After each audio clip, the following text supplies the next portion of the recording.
Imagine just listening out there into space, hoping for something. What if all you hear back is silence? What does that tell you? That's a huge question. Yeah. And today, we're doing a deep dive into some fascinating ideas around this, specifically from ABHIJEET Sarkar's work, Gods, Titans, and Us, navigating the different scales of civilization in a crowded multiverse. Right. Sarkar kicks off with this really evocative thought experiment. Picture it's 2077. Okay.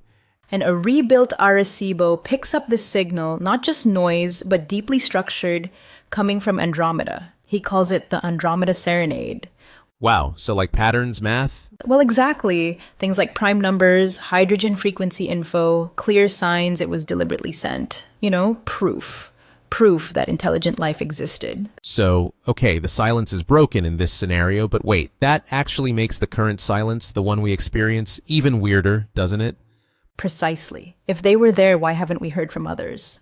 Or more from them? It throws us right back into the Fermi paradox. The whole where is everybody problem. Yeah. And Sarkar, like others thinking about this, brings up the great filter. Ah yes, the cosmic roadblock idea. Basically, yeah, some massive hurdle that stops most life reaching a stage where we could actually see or hear it. It could be something in the past.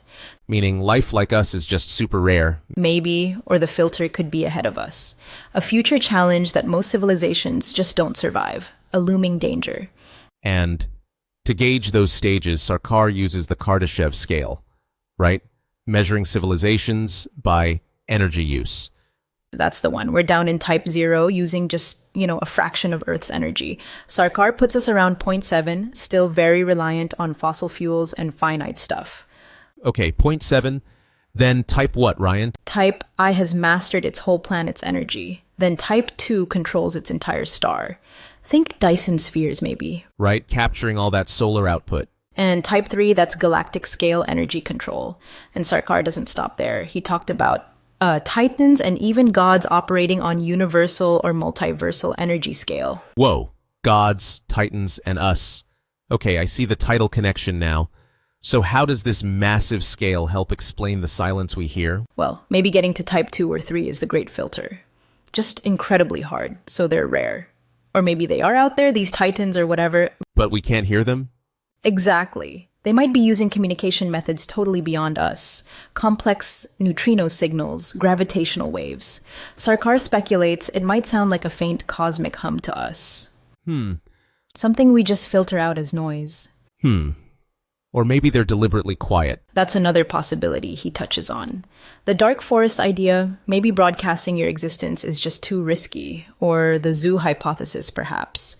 We're being watched, but they're deliberately not interfering.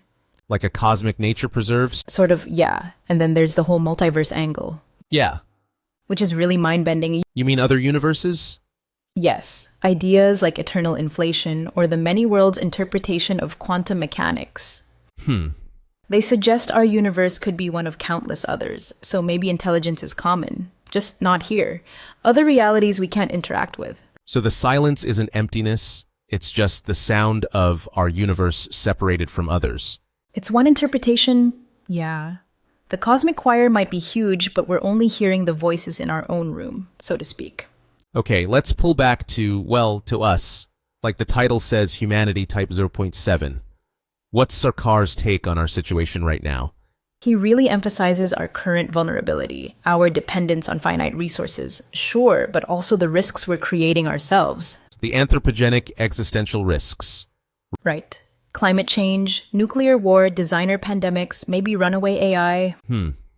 He frames these as potential great filters happening right now. They're the bottlenecks we absolutely have to get through just to make it to type 1. So our biggest immediate challenge might just be ourselves, surviving our own adolescence as a species. That seems to be a key takeaway.